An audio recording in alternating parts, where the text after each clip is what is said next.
So what's up, Mud Hackers? Welcome to another segment of Hakbang, and it's 4:06 in the afternoon. We're just right on time, and this is the most awaited part of all of our mom she's out there who's staying at home, who's watching with us, who's joining us this afternoon session. I'll bring over Shyla to join with me because she's so ready for our next segment. Of course, I have Rhea with me as well. Come and join me here. Come on, guys. Hello! Ayan, yes, so that was so much fun. I didn't want to leave that last, So but reserve your questions. You yeah, can ask them later. thank you so much, homegrown chef talent, just a wonderful woman, Nico Calo and RJ Calo Galang. And Cuenca, thank you so much for sharing with us what's been going on in Manila with your restaurants and sharing your insights as to what we can do better here, right? Open communication with one another, rolling with the punches, rethinking, but just still moving as well. So Rhea, we're here again. Again, it's I guess what the third segment for me and countless ones for you guys. Yep. So I will leave for now. So Rhea and Shyla will be the one to introduce you to our next segment, the plight of women in the face of the pandemic. Bye bye, guys. See you later. Bye. Girl, bye. Ayan, so there you go. We do have the women here with us. I know there's three of them that's joining us. We're going to let them go ahead and introduce themselves. For this one, it is the plight of women during this pandemic. So let's go ahead and welcome them. Yeah, let's Patty, Gabrielle, Nadine, Yeah. we want to invite you to And join us. Hi, ladies. Hi, Hello. amazing women from different parts of the world. It is awesome to have you ladies, the women in different parts, in different sectors. So we'll have Gabrielle. Can you introduce yourself first? Where you're live streaming from, and then we go ahead with Nadine, and then next is with Patricia. Sure, yeah. I'm streaming live from Amsterdam. It's very warm here. We actually have a heat wave. I'm sure it's not as much as it is in the Philippines, but for us, it's very warm. So that's been great. Yeah, for sure. Nice. Amsterdam. Nadine, go ahead. Everybody. I'm so honored to be part of this group of amazing women. Hi, Shai. Hi, Rhea. Hi, Gabrielle. It's nice to meet you guys. So I'm from all the way here in Cagayan de Oro, Mindanao. I am excited to learn and share with everybody what women are facing during this pandemic. There you go. Hi, Patricia. Go ahead. Tell us a little bit about yourself and where you're live streaming from. Yeah, hi guys. I'm Patricia, and I'm originally Polish, but I live in Dubai. And I'm really excited to share with you some of the stuff I have experienced and I've seen around women in leadership in COVID-19 times. So looking forward to our conversation. Awesome. And of course, Rhea, I know our audience has seen you already, but let's just tell them where you're streaming from. Yeah, well, hi everyone. I'm streaming from Basel in Switzerland, and yeah, I'm really excited to be part of this conversation because it's very close to my heart as well. Okay, Rhea was the one who actually thought about this topic, and we really felt that we should rally behind this because a lot of women in different sectors are indeed going through a lot. I mean, yes, the pandemic is a lot, and it is something heavy to deal with. But apart from that, I know there's a lot more. So Rhea, can you just share with us real quick what you had in mind when you cooked this special segment up? Yeah, so at the very onset of the pandemic, when we started ideating around Hakbang, one of the things that I have been hearing from a countless number of friends who are women who are experiencing this pandemic is the weight on their shoulders, and with having kids at home, with having to work with kids at home, and also trying to keep up and trying to keep in pace with all the demands that are coming in. Because truly, with the pandemic, we would think that it will be less and less jobs or less and less work, but it turns out to be quite a number of things that you have to do in order to pivot the way you work or to also adjust to the new lifestyle. So yeah, so that was basically the thought process that was going on in my head. Like, hey, why don't we tackle this conversation and think of it from the perspective of women who are in a different industries, but also who are in different parts of the world, and learn from each other, right? So, Yeah. So having said that, Gabrielle, let's go ahead with you. You're in Amsterdam, one place I want to go to for very special reasons. No, but so what has it been there like for you guys since the pandemic? Are you guys open economy now? Are you guys on quarantine? And you as a woman, how has it been for you? You, while we were interviewing you, my husband and I, you shared with us some pretty heavy stuff, which we'll probably get into on. But let's just start with you for now. What are some of the things you've been going through during this pandemic, and what's it like over there? Yeah, so obviously we see a lot of details coming from Europe, and it's just interesting to see how different the countries in Europe are dealing with this. For the Netherlands, our prime minister is calling this an intellectual lockdown, which means that yes, there were definitely rules, and we had to stay in for a period of time, but as time progressed, he opened up a bit more of things that we could do. So currently where we stand now, from next Wednesday, basically everything is allowed. You can literally work, travel, everything is allowed if you keep 1.5 meters distance. So for us, it feels, obviously when we got the news, we saw what was happening in Asia. It came towards Europe. Obviously, we all saw the footage of Italy and Spain, but the Netherlands hasn't been hit in a sense like that. So yes, we had to go in quarantine. Yes, we had to get in lockdown, but already quickly, it was like, oh, we could always go to the supermarket, right? We could always go to things. We didn't have to get like a note like they had to do in France, even go on the street. You know, you had to show why you were going on the street. We didn't have any of that. So I feel like we almost have it quite free. In a sense. And I met a friend yesterday. He came over from Spain, and he says he landed here. He came into Amsterdam. He's like, it feels as if there's no corona here, because how it was in Spain, obviously it was very intense. And it's like, you guys are all just walking out here, and we wear our masks, but only in public transport, really. So I feel yes, definitely we've been hit, and there have been of course measurements, but it's quite open and free. And so what it was for me, we couldn't work for some period of time at the office. So that's obviously then had trying to find your way around it. How can you still be effective while being at home with people around you, with distractions and all that kind of stuff. And what Rhea said, like us women, we have more than just our work or whatnot. There's a lot of things that are expected from us to do as well. So it was definitely finding that balance. But I felt that this season also created an opportunity for new things. I think people were very open to have like these online segments, and all of a sudden the world was open, right? Like we could lean into things that are happening in the States with a webinar, or things that are happening in the Philippines, right? How else would we have had this situation with all these countries together? So I also really appreciate what this actually opened up for us, how it almost feels like, hey, there's no borders, there's no boundaries. We can just all connect in a new way. So I think that's also it's also important to look at the positives of such a big thing, right? So yeah, but obviously it was getting adjusted to. But I feel like for us, Amsterdam hasn't been the most intense. Like we've had, yeah. So maybe what would be nice is to check over with Patty and go around the world a little bit here. So let's take a stop over in Dubai and check. Patty, how is it for you over there? Yeah, so for us, it's a little bit different than in Amsterdam. We have had quite a lockdown here, and we needed to apply for a permit to go out just for 2 hours every 3 days for over a month.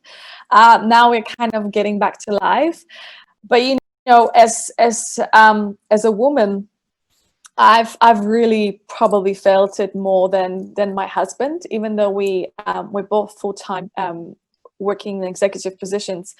You know, that that thought of, oh, now I'm a teacher as well, and now everybody is in one place, and now we all need to work together and live together, and how are we supposed to conduct our conference calls and teach at the same time?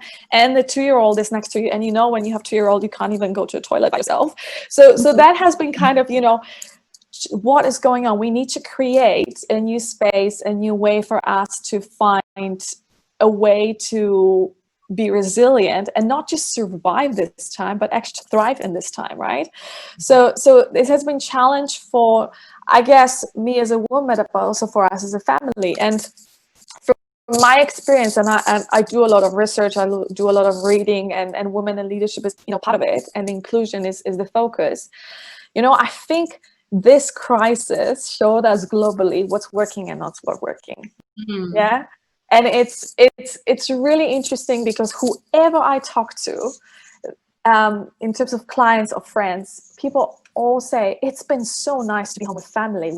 We've realized how much we focus on this and on our work, on traveling, on being away 4 or 5 days a week because of work and commitments, and just being together as a family has been so precious. So I think what we are noticing is the way we've been doing business, the way we've structured organizations, the way we've been chasing and running after something. I don't think it's going to work anymore. People are asking questions now, not just women, but generally people in organizations that they haven't asked before. And I do believe that women are feeling more now than before the burden of, childcare, housework, whatever it is. And we need to step up, in terms of family. Men need to step up as well in that area. But I think the big thing here is going to be how organizations are going to step up to create more flexible organizations, and organizations that don't just serve the man and the culture that we've created, how we work and what qualities we value and who we promote at work, but actually look at, this is not working. We need to see how can we bring more of what's needed for women to actually bring that quality that we want at a workplace. So I think, as Gabrielle and Ria said, it is tough, but I think there are some learning and some really good positive outcomes that we are going to see in organizations, if organizations are courageous and brave to actually implement them. Yeah, and they're obviously they're already seeing that it can work. There can be a balance between family and work. So I think that's one of the positive things. Yeah. I see Nadine nodding as well as you.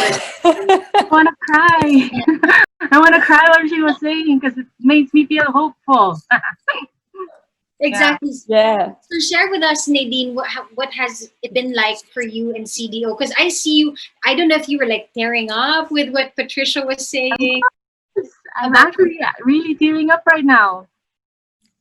Oh my gosh, talk to us. Oh my God, the pandemic has been really overwhelming for me actually, as a leader of our organization, because it has been a series of crises in the Philippines.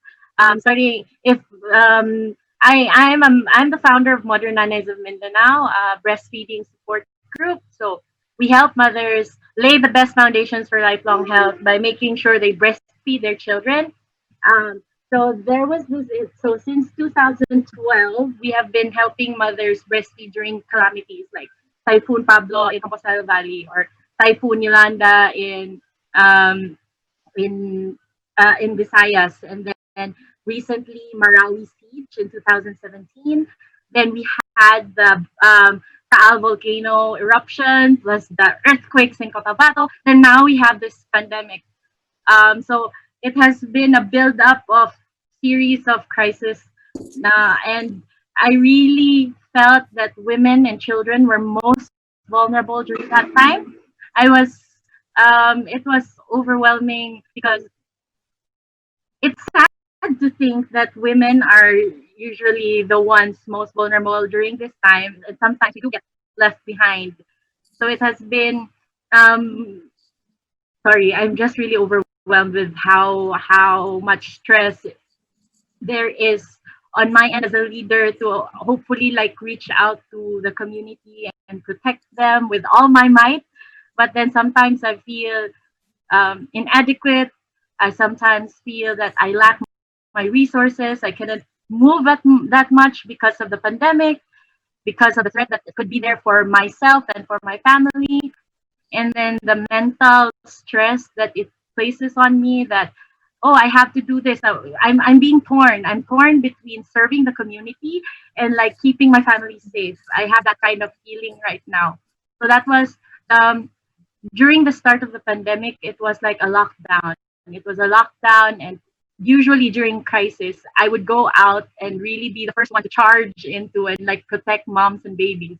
But then because of the pandemic, uh, um, it was a hazard to my family and my health. So I couldn't like do a full force of like go out and help, because I had to protect my family, and that was a stressor for me during that time. I stayed home. I was worried about how babies were, because babies were being separated from their moms. There were a lot of donations for milk for babies who didn't have breast milk. Um, it was always a struggle. It was always a struggle every crisis to educate people how to feed children properly. And then, well, together with that, I'm also like worried about the education of my kids. So how am I supposed to do my community work? How am I supposed to do my entrepreneurship while taking care of my children, keeping them safe at the same time? So that's one of my problems during this pandemic. But see how overwhelmed I am. So despite being too overwhelmed, hearing like the positivity from Patricia, the opportunities that are actually arising from the pandemic, it gives me hope. It really gives me hope that we can make family friendly practices that would benefit mothers and children and families. So we can balance it all if we create enabling environments, right? So this pandemic has actually been an opportunity for us to try to innovate workspaces and to even innovate in education. So we have to move out of classrooms, right? There are different ways to learn, not just in the four corners of classroom. So um, yes, so that's it. I am overwhelmed. I was really overwhelmed during the pandemic. Imagine me being overwhelmed during the pandemic, that I am secured with food. I have my opportunities. I have means of living, but it also helps me worry. It makes me worry about the other women who are being left behind, because not all women are like us, who are like privileged, who have these enabling environments. I am very much exposed to women who are struggling. Even without this pandemic, women are already being left behind. Women are already being left behind because they have unpaid childcare. They have to take care of the whole home, and at the same time, they need to do other things to help with the economics of the home. So I have families now. I have moms right now who said, "Where am I gonna get a job? How can I go to work if my kids will be homeschooled because of the pandemic?" So those are the things that women on my end are experiencing. And aside from that, there's also postpartum depression and mental health. There are women like suicidal because of this pandemic, because they lose hope. So those are one of the many things. Those are the many things that women are facing right now. How do we survive? How do we survive if you don't have those enabling environments? How do we survive? How am I gonna do it? So yeah, I think I and some of the women that I know are left in that kind of crossroad. How am I gonna do it? How am I going to balance all this on my plate without like letting this all over, right? I even have my baby right now playing with me. And Oh yeah, yeah, these sorry. are valid, very valid, valid questions, Celine. I think you actually, you know what, I have to say, this pandemic I was so grateful. I was like, Lord, is this because I don't have kids? I have cats. And this pandemic made me, well, I've stopped questioning why I don't have kids, right? But this made me realize, like, okay, maybe now I know why I don't have kids, because I know that if I had kids in this season, I don't think I'll survive. I really don't. I think the Lord knows me better, that He knows, like, if I had kids. That's why I am so amazed with mothers. You have such a strength about you that truly I have no words for, because I don't know how I would go through this season if I had kids. And in this season, I even told my husband, I thank God we don't have kids right now. So I can only imagine what you guys are going through. And I think what's nice about just having a session like this is that we get to unburden ourselves with one another. Am I correct, ladies? It's just finding somebody's circumstance reflected somewhat in my own, and knowing that, okay, I'm not alone.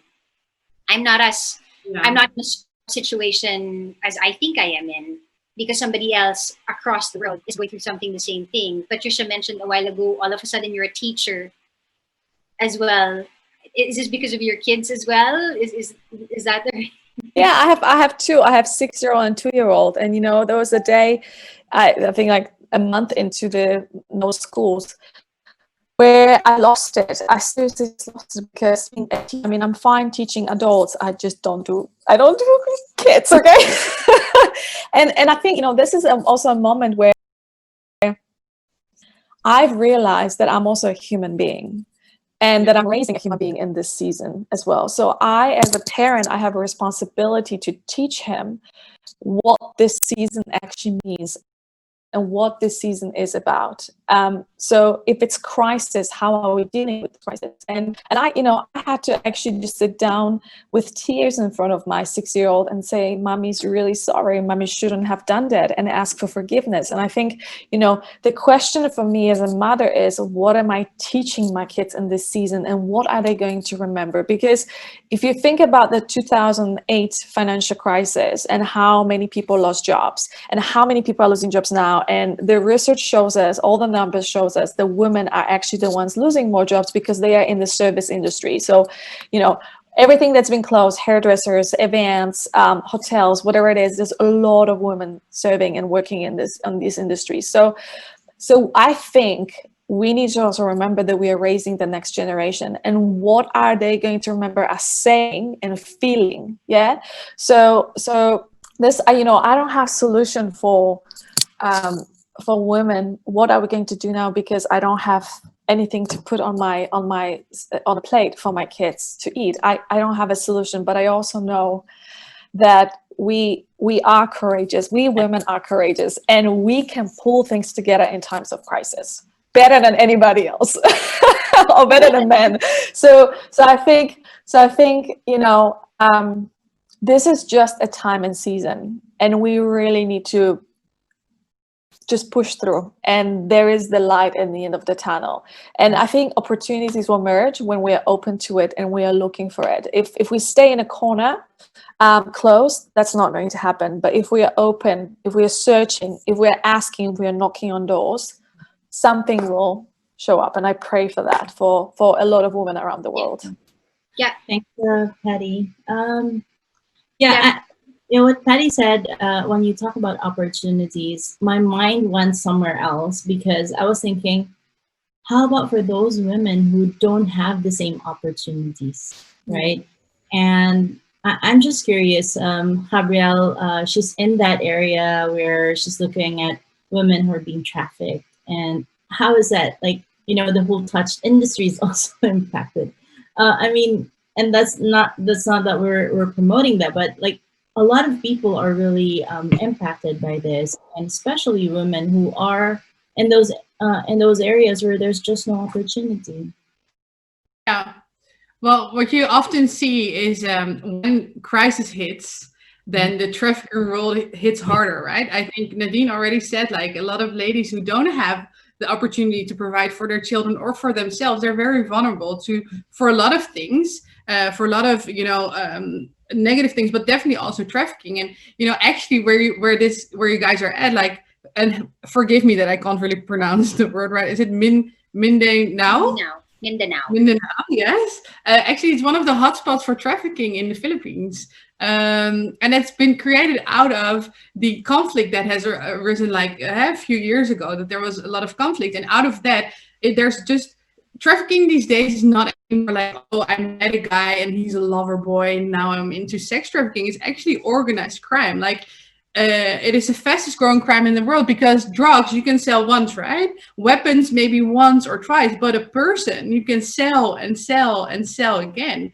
And that's why it's so lucrative for organized crimes to actually jump into this, the human trafficking aspect. And that's sex trafficking, and it's labor trafficking, and there's organ trafficking. Eh? So it's like there's a lot of things happening, but especially what you see in the Philippines, there's a lot of child prostitution as well. So can you imagine when this pandemic hits, there's a lot of organizations that are trying to and doing great things, right, in countries like the Philippines and basically all around the world, but that are doing a lot of great things, but then funding stops, right? So what happens then? They can't actively go into the places where they know these women or childs are being held. What happens then? So I think always what you see with these kind of things, when in general there's already like this level of, hey, there are people being trafficked, like millions of people are trafficked over the world. Like, it's where you guys are at, it's estimated that 60 to 100,000 kids are in child prostitution, you know, are being trafficked in this. And those numbers are staggering, but that's already the normal basis. So can you imagine when actually there's no funding, there's no people reaching out, people can't actively help these people, it will just increase because the demand will always be there. Maybe not anymore internationally, but it will be local then, you know? So I think definitely what you would see with these things is that there's an increase, but also such a decrease in help. And I think there's where the balance goes out, because again, there's always been this level, but there's also been help. So change is happening and such. But what you now see is that the how do you say, the top of the pandemic has hit, and things are starting to evolve again. But I think it's so people are being helped. It's something to really be aware of. And then what you might feel like, oh, this is staggering, and what can I do, because these numbers are there, but I can't do anything. And when I said, you know, that where you guys are at is actually one of the hotspots in the Philippines, I saw some of you were like, what? Whoa, I didn't know. But it's a reality. So I think it starts with knowing and acknowledging that you've heard this, and actually it's raising awareness, right? I think it's such a dark thing. It's so, who wants to acknowledge or know that there's trafficking happening and people are being sold, like people, like your daughter, your sister, your colleague, your friend, those people are being sold. Like, who wants to acknowledge that, right? But it's in the dark. So us talking about it now raises awareness that it's happening. And I think then what could happen is that you can look up what are local, what is the government doing? You know, there's legislation in the Philippines about an anti-human trafficking law. Like, it's there. So you can rally with politics, but you can also look up locally what organizations are fighting against this. How can I contribute, either financially, but that's a bit difficult, what Patty said as well, like a lot of people lost their jobs. So I feel like we can't expect people to really help financially, but what can you do practically? You know, there's a lot of children and women who would be trafficking, and they just need people. They need to have coaches, they need to have friends. You know, you can be a friend to these people. So I think it is overwhelming, and especially in these kind of situations like a pandemic, it actually increases. But there's definitely it's what I always like to think of, because sometimes it just overwhelms me, but it's all about the one. If one person gets rescued and maybe get restored, it's so worth it, all the effort. Because if you just keep looking at the number, you'll give up. Like, how can I get to 100,000 children out of child prostitution? I can't. But if it's one child and I see that life change, that makes the difference. And if everyone sees it like that, multiple children will be saved, right? So I think it's just not getting overwhelmed and just seeing locally, okay, who's here, what organization is here, and how can I be a part of that? Right. That's some pretty heavy stuff, Gabrielle. Yeah. And when you shared this with me and my husband, we're like, what are you talking about? I live here. This is my backyard.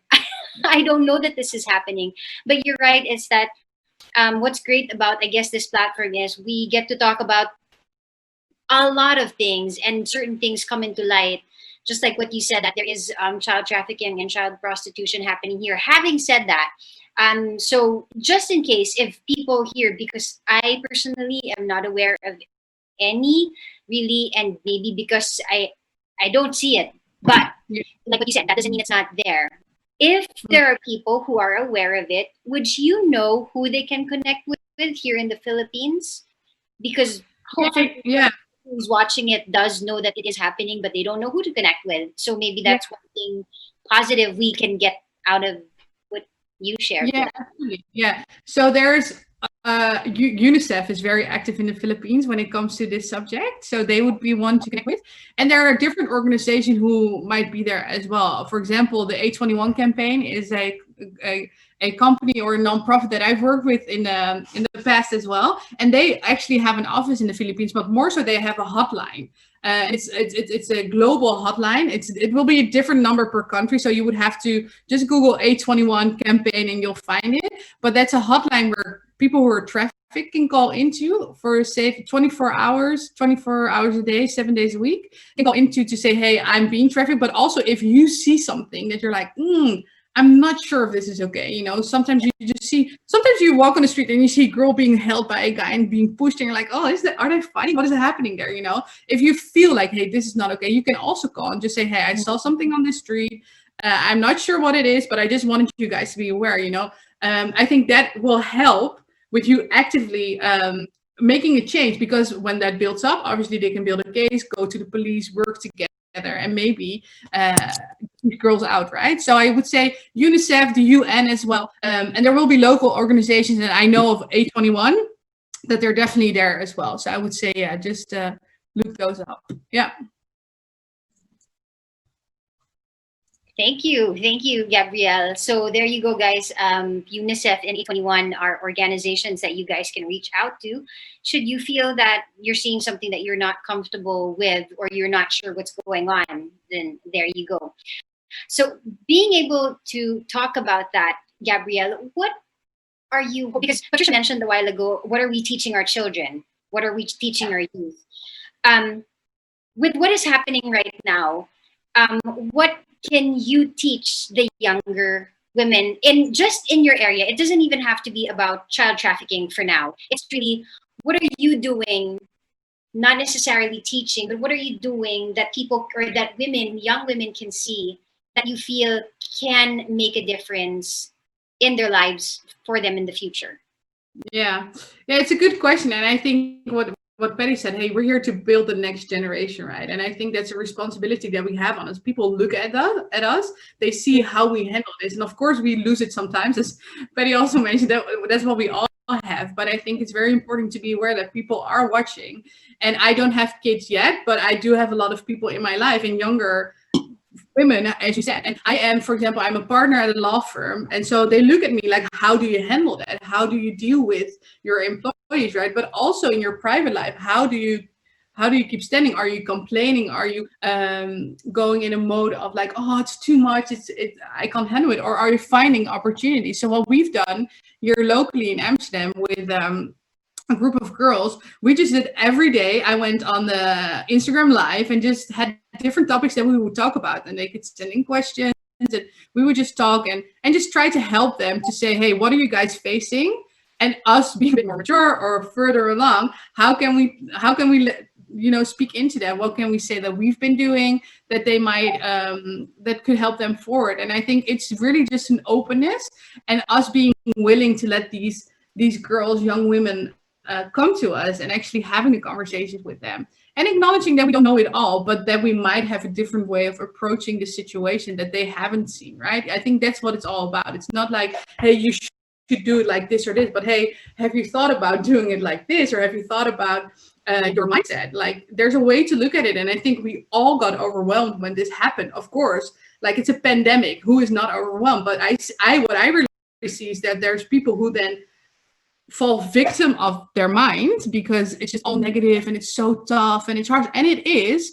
However, you can arrest those thoughts and actually move into the positive way, like what can come out of it, what new opportunities are here, with acknowledging that it might be tough. But I feel if you're stuck in that mindset, you just fall victim of it. And are you gonna wait till we're back at it? What is back at it again? Will we get to our, is this a new normal? Will we go back to our normal? No one knows. We don't know what will happen. So I feel, especially with the conversation I have, is like, hey, you can definitely acknowledge that it's difficult or tough, but how are you thinking about it? How are you talking about it? What are you speaking? Because what you speak out is also what frames you, right? And then how are you actively working on that? So I think that's something that I've been really trying to locally talk to the younger women with, to just help them change that way of thinking and seeing things. Yeah. This is good. Yeah.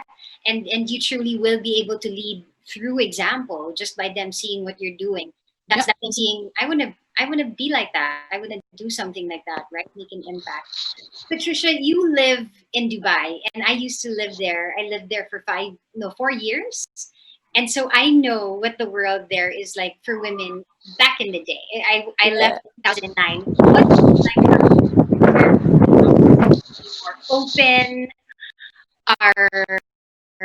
Are they still, is it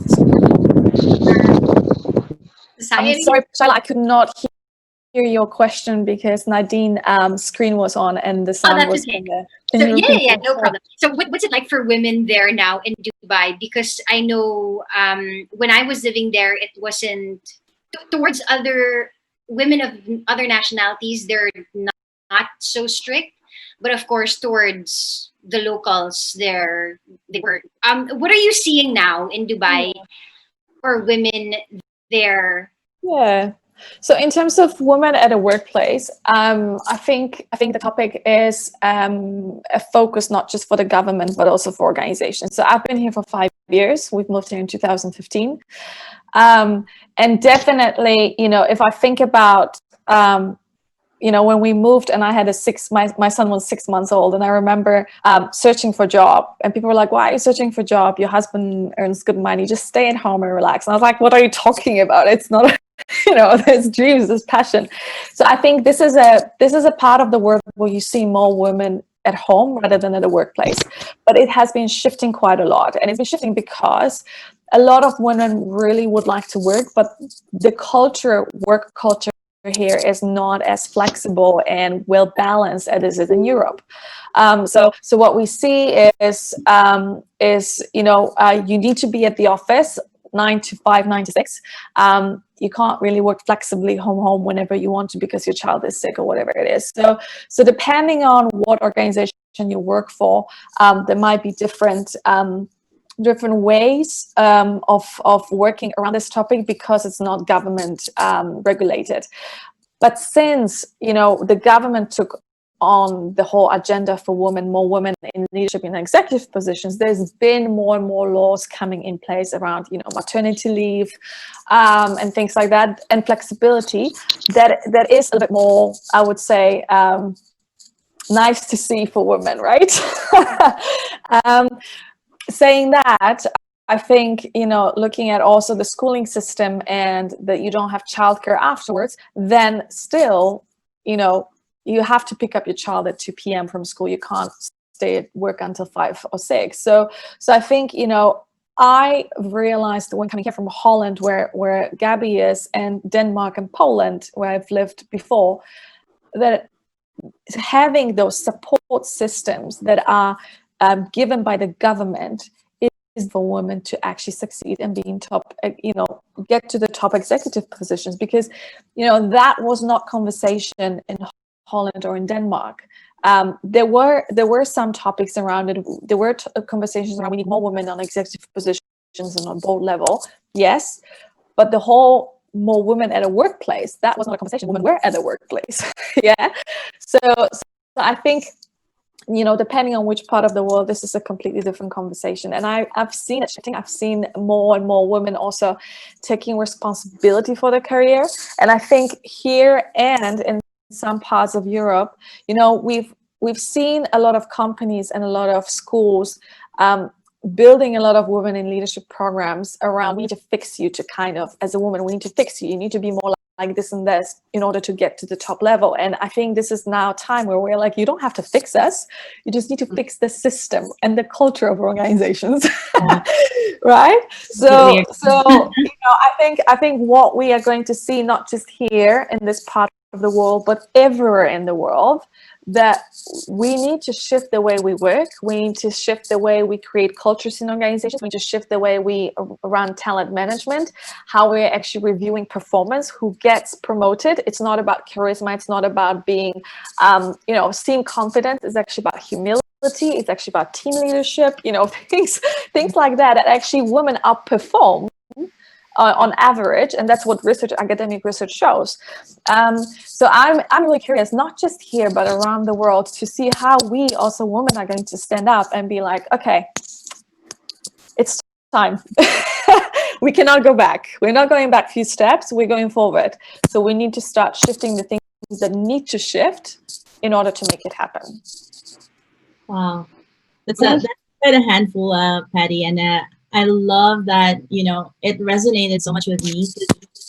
Also from the perspective of organizational culture and shaping mindset within organization, and it's not just a women thing. Actually, we need the men. It's definitely it's not just a woman thing, because we will not be successful without their consent as well, without them supportive of the whole thing.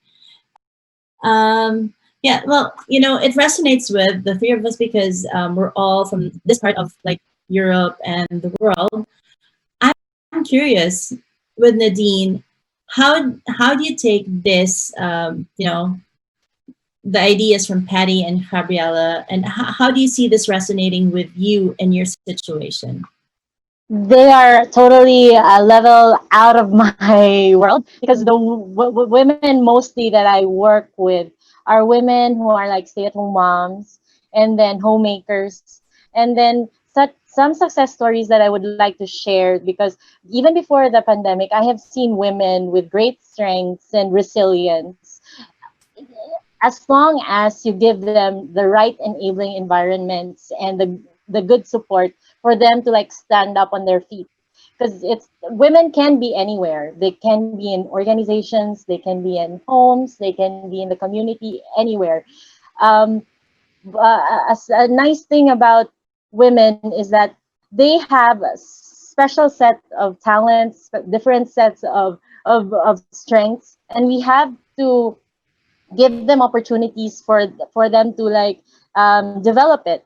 I'm very proud of one mom who we helped with Modern Nanais of Mindanao. She was once someone I just met in the line during a prenatal exam. Like, we were waiting in line for the OB, and then I was sharing with her, hey, you should breastfeed, hey, you should use cloth diapers, you should do all these things. And then from that sharing of like parenting ideas, she actually followed what I said, to breastfeed her children, to use cloth diapers, to wear her babies, and that's where her Modern Nanay success story came out. So this is Mommy Sharon. She has 4 children. The first 2 kids were not breastfed. She was a sales lady. She was selling kamote and banana queue along the streets and those kinds of story. But now she's actually making world-class tablea products. She used something that she already knew, and then shared it to the network of moms that we had, and we like supported her and said, hey, Mommy Sha, you should really invest in this. It's really so good. And when she had that determination to market her talents, now she has a thriving business. She's making like really world-class products, tablea ni Mami Sha, and she's one of my favorite success stories, who just came out because Modern Nannies of Mindanao wasn't an organization that sprouted out as it's really, we are really so young. We are an organization that's still so young. We actually still need guidance from people like Patty. How do we organize our organization to like help other people and make more success stories like tableya ni Mami Sha, because there are so many women on our side who need so much help but have so much talent. It's just that we are lacking of enabling environments, lacking of people to tap along with, so that they can actually like really become economically independent. You know, they can care for their kids at the same time, do something they love, and actually help out in the home. So these are the stories that we have in Modern Nanas of Mindanao. We are really struggling to like how do we fit in society? How can we like take care of our family? How can we contribute? And sometimes even if we don't know how, like we don't have a manual, sometimes the good opportunities just come by and we have to grab it. So I think we need to create those enabling environments and make sure we find those women, and we need to make sure that the services, the support that we are making are the things that they are actually supposed to be. I mean, they should be the ones on board. Because there sometimes, in my experience with working with international government organizations, INGOs, sometimes the project design comes from up there. You get me? The project comes from up there, but they don't know what's happening down here. This is what they need, but then they're asking you that, no, this is what the project asked. This is what the funder said. So this is what you're going to do, but then it's not a fit to what the community needs. I had experiences like that before. So yeah, so I think women need to be listened to because they can create their own solutions, but we do need extra help to like guide us to implement those solutions and actually bring us up and become better. So another example was me. I was a stay-at-home mom for like 7 years. Since 2012, I was just a stay-at-home mom doing my nonprofit work with Modern Nanas of Mindanao. I literally had no income. It's in really like zero income. I just got it from my husband. He's the one who's like, okay, you do the events and the volunteer work and all that, but I really didn't have income coming in. And that actually was a source of stress for me for 7 years. Like, I have this opportunities, I have these privileges, I have all these ideas, but then I don't have anything for myself. So I'm actually one of the 8 million women around the world who is financially unstable because of housework and childcare and all that. And that's a problem that a lot of women experience, even if they have a degree, even if they finish from college. If I'm having that problem, so are hundreds of women who doesn't have the same opportunities as me. But here comes one of the things that I am proud of. I am now a social entrepreneur. I'm actually having my own business, and I'm actually banking on the skills that I did because somebody finally said, okay, I'll support you with what idea you have. I won't touch anything. I won't pressure you to give me these reports, to give me this other stuff. Okay, do what you want. Tell me how much money you need to build your business. What do you want to do there? It's all on you. So now I have a 1 year and running social enterprise called Alima Mother Support Center, where we actually help mothers breastfeed. And my mental health has been so much better because I am actually now empowered. I can like have money to buy groceries. I have my own expense and not living out of pocket of my husband.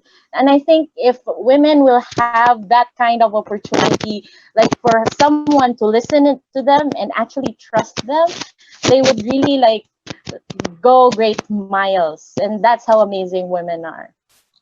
If I may add to this, because I think Nadine has mentioned something very important. That's universal. No matter if we're in Dubai, in Netherlands, in Philippines, or China, wherever we are, the power of community and the power of encouragement, it can't stop us. So I think the lesson, for what I'm learning from Nadine, what she's saying, and the lesson from my personal life, is we need to have people around us that really support us and not put us down. And especially in times of crisis, when we want to move forward and we want to succeed, who are the people around us? Are they putting us down, or are they actually pushing us forward? And it doesn't mean that they agree with us on everything, but are they challenging us on the right things, or are they just saying no because they don't believe it's possible? Yeah. So because when we're in community, and we all know that there is just something special. There's power, there's alignment, there are values that drive us forward. And I know without my girl gang, my friends, I would not be where I am. These girls are just supporting, encouraging, praying, whatever it is, that helped me to move forward. And I'm hearing somebody said to Nadine, here you go for it. Push her forward, right? We need girls in Philippines, you need people around you that will push you forward, that will support you, that will cry with you when we need to cry, but also that will laugh with you and that will celebrate you when we can do that. Yeah, I love what you're saying, Patty. And for me, what resonates there is that we should also be that woman, right? We should hold that spot and say, I want to be that woman who wants to support my friends, because it's one thing to say that I want community, but we also need to own that. We need to own that as women, that we want to be standing next to each other. Yeah. And not be tearing each other apart as well. Fully agree. Especially during this time of COVID, it really is a time for us to extend more patience with one another. And if anything, I'm glad that we're also realizing that so we're mothers, right? We're women, we have kids, we have nieces. What we're seeing now is family is important, right? Yes. I think that's just one of the really most positive things that we were able to see out of this pandemic is, okay, I'd rather spend time with my family. Even when Rhea and I were talking about the normal, when people are saying, I want the new normal, I want the next normal, I want the normal to come back. And we're like, yeah, no, I want to go back to working my ass off all day. I want this. I was able to have time to tend my garden. I have time to bake for my husband. This is the kind of life that I want. And we're able to do powerful stuff, women, just by opening our laptops, spending time here just a little bit. And that's one thing that I love. Actually, that's how many things that I love about this pandemic.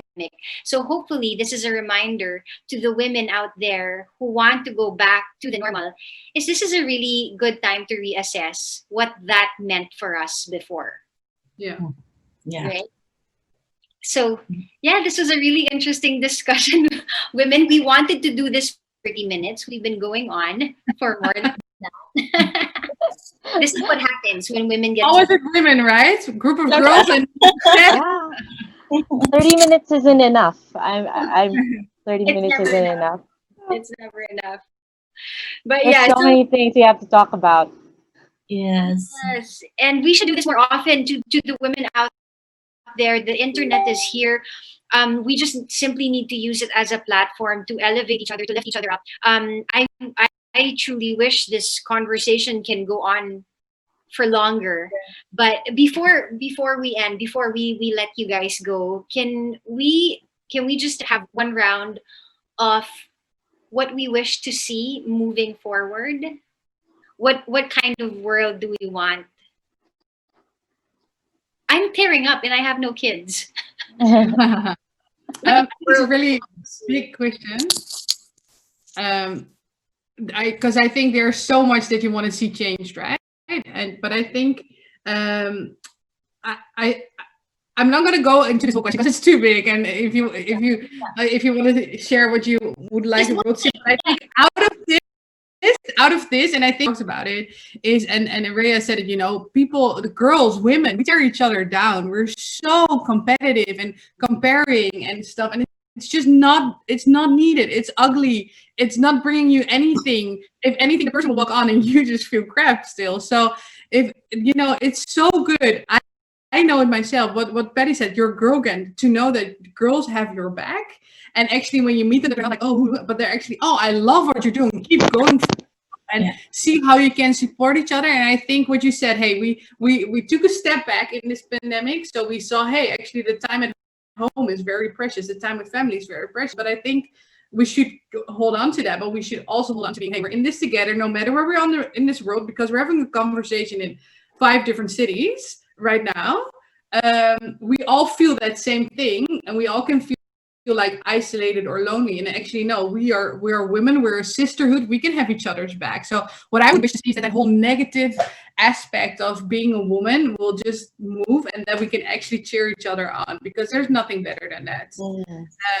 And what Rhea said, I really want to reiterate that as well. Be that girl yourself. Because what I hear when people are like, oh, I don't have friends, or I don't have those women in my life. Well, you can't wait for the doorbell to ring and for them to show up. Be that yourself, and what you reap, you sow, right? So I think if you can just take that position of, hey, no, I'm going to be a cheerleader for other women in my life or in my local area, I'm 100% sure that it will come back to you even in bigger ways. So yeah.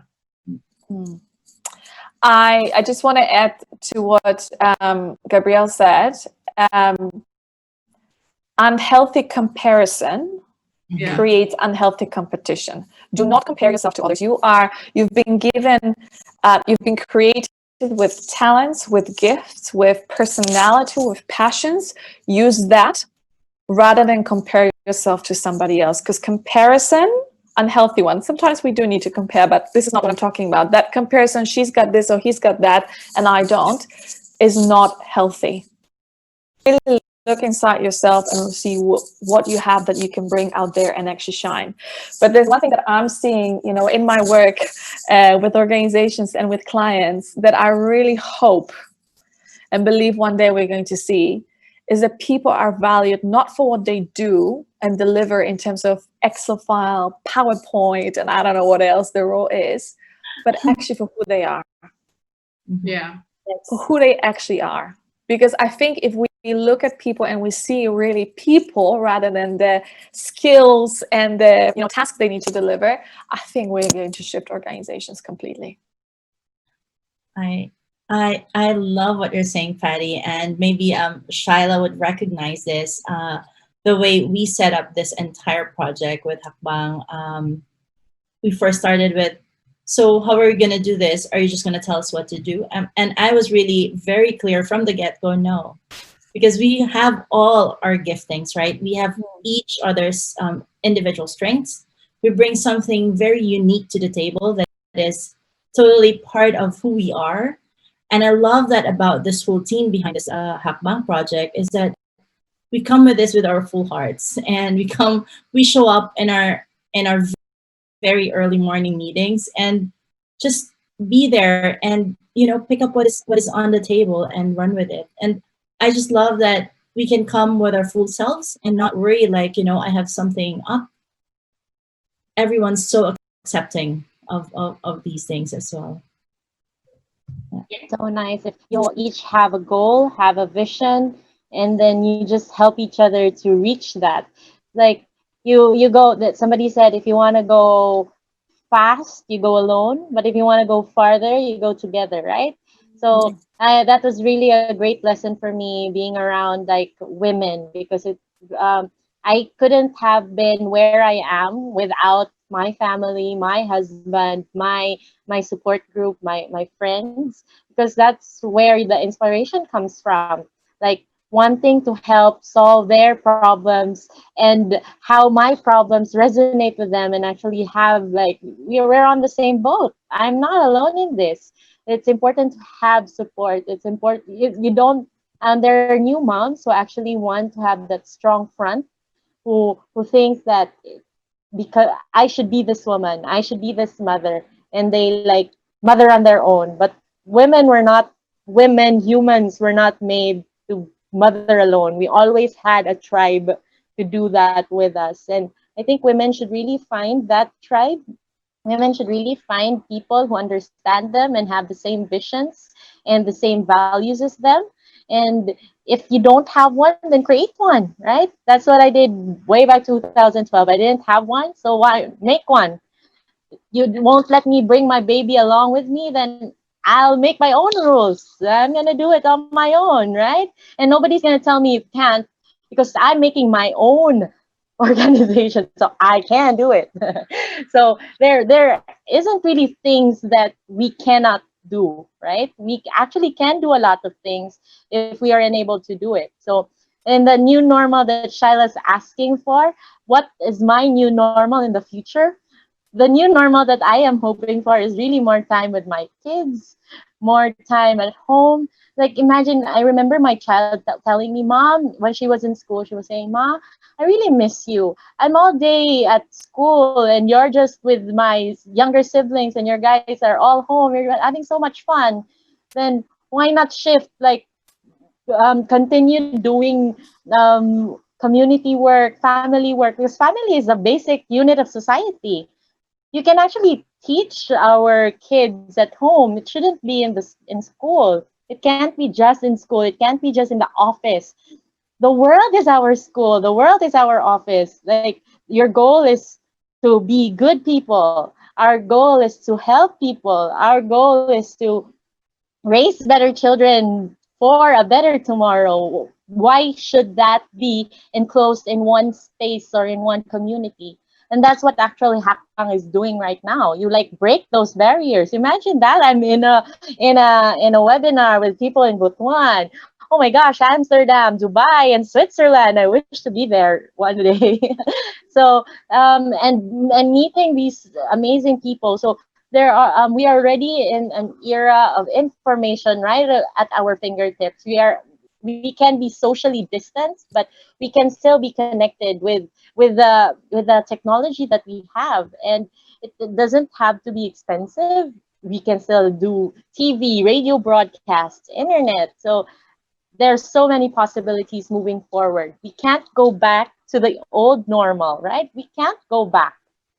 We can't hurry back and say, oh, we have to do our 8-hour shifts again, right? No, no. No, we can't do that anymore.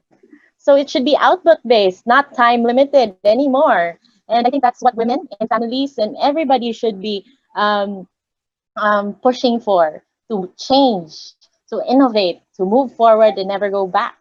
So the pandemic is kind of like a blessing. If it's a silver lining, then this is definitely one, right? And I'm one of the many blessings that I count and really pray and I really hope for.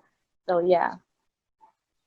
Thank you so much. Yeah, this is amazing. Because of the pandemic, I've had the pleasure and opportunity to meet women from different corners of the world. Indeed, what a blessing. And my hope is that, I mean, even after all our discussions, is that someday we can meet each other. That's my dream. Just finally meeting the amazing people who helped make this happen. So I don't want to cry, but I'm emotional. Somebody on Facebook is saying, I love this conversation. You ladies are inspiring. Who would have thought? We seriously just thought of, okay, let's go online, let's just talk about whatever we women are going through. And all of a sudden it resonates with a lot of women. So thank you, ladies. I wish we could go on for longer, but hopefully this is not the end of this relationship. I know that this is online, we met online. This could be the end of it. Bye, I won't see you guys again. Hopefully that's not it. Hopefully this pandemic makes us realize that relationships are important, and hopefully this new one that we've built here over the internet can pursue later on. How, why, I don't know, Lord. It really is up to you. But thank you so much for the time that you've given us, ladies. We appreciate you. And thank you, Rhea, for making this happen. You really had the wisdom of saying this is gonna make sense and this is gonna resonate with some of the women, and it seems a lot of the women are tuned in, just listening to us and seeing themselves in our conversations. So with that, we'd like to end this. Thank you once Thank again. you. Um, Gabrielle, Patricia, and Nadine, thanks for joining us today. And hopefully we'll see you again next time. Bless you, ladies. You too. Thank you. Thank you. I had fun. Yeah, with that, thank you so much, everybody, for joining us. We still have a couple more hours to go. We've got 3 hours and running. We started at 8 a.m. and it seems like there is no stopping us from where we are. Rhea, any last words before we just go to our sponsors? Yeah. Wow, what a conversation, Shai. Who would have thought that we would go so deep into this topics? But you know, what's important is that we tackle these conversations, we talk about it. We don't have to find the solution today, but at least we talk about it and we figure out together how can we make that change? How can we make that small change, right? And you know, just rally your girl gang, find your friends, and take them along with you in this journey. Yeah. So with that, yeah, Shai, over to you. Thank you. All right. Yes, our director back back is telling us, yeah, we'll wrap this up. Thank you so much, ladies. We appreciate you truly. God bless each and every one of you, and we'll see you guys soon.